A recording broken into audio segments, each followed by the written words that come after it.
എല്ലാവർക്കും YouTube channel വാസ്തു ടിപ്സിലേക്ക് സ്വാഗതം.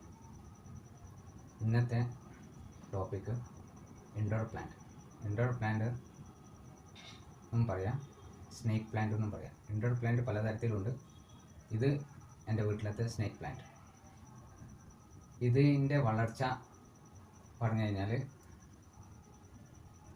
വളരെ കുറച്ച് വെള്ളം ആഴ്ചക്കോ അല്ലെങ്കിൽ 2 ആഴ്ച കൂടുന്ന സമയത്ത് ഒഴിച്ചാൽ മതി. പിന്നെ ഇതിന് വെയിൽ ആഴ്ചക്കോ അല്ലെങ്കിൽ 2 ആഴ്ച കൂടുന്ന സമയത്ത് നട്ട് വെയിലത്ത് ഇത് വെക്കണം, 1 or 2 ദിവസം. എന്നാലാണ് ഇതിൻ്റെ വളർച്ച വരുള്ളൂ, ഇതിന് ഇല പൊട്ടുള്ളൂ.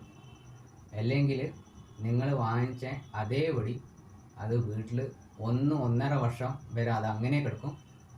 അത് ഒരു പ്രയോജനം ഇല്ലാതെ നിങ്ങൾക്ക് അത് കാണാൻ പറ്റും. അത് നോ യൂസ്. അത് ഒരു സ്റ്റാച്ചു വെച്ച മാതിരി അത് പ്രവർത്തിക്കുകയും ചെയ്യും. ഒരു നോ വാല്യൂ. അപ്പോൾ ഇതിന് വളർച്ച ഉണ്ടെങ്കിൽ മാത്രമാണ് ഇതിൻ്റെ ആയിട്ടുള്ള വർക്ക് ഇത് ചെയ്യുള്ളൂ. ഈ ഇൻഡോർ പ്ലാന്റ് വെക്കാൻ കാരണം വീട്ടിലെ കാർബൺ ഡൈ ഓക്സൈഡ് ഇത് വലിച്ചെടുക്കും, ഓക്സിജനിലേക്ക് കൺവേർട്ട് ചെയ്യും. അപ്പം വീട്ടിലത്തെ എൻവയറൺമെൻറ്റ് ക്ലിയർ ആവും. ഇതാണ് ഇതിൻ്റെ പ്രവർത്തനം. ചില വീട്ടിൽ ഇത് വാങ്ങിച്ചു കഴിഞ്ഞാൽ ഇത് അങ്ങനെ ഉണ്ടാവും. എങ്ങനെയാണ് ഇത് വാങ്ങിച്ചാൽ 2 ഇലയിലാണെങ്കിൽ 2 ഇലയിൽ തന്നെ ഒരു വർഷത്തോളം ഉണ്ടാവും. എന്നിട്ട് അതിനടുത്തിട്ട് വലിച്ച് കളയുകയും ചെയ്യും, അല്ലെങ്കിൽ പുറത്ത് കുഴിച്ചിടും. അപ്പോൾ നിങ്ങൾ അതുമാതിരി ചെയ്യരുത്.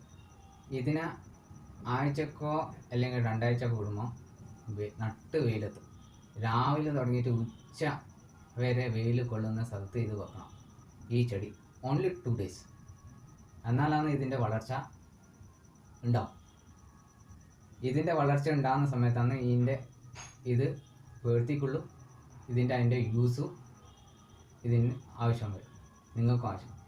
അപ്പോൾ ഇന്നത്തെ ടോപ്പിക്ക് ഇവിടെ പൂർണ്ണമാകുന്നു. അടുത്ത ടോപ്പിക്കിൽ നെക്സ്റ്റ് ഡേ വീണ്ടും കാണാം. നമസ്കാരം.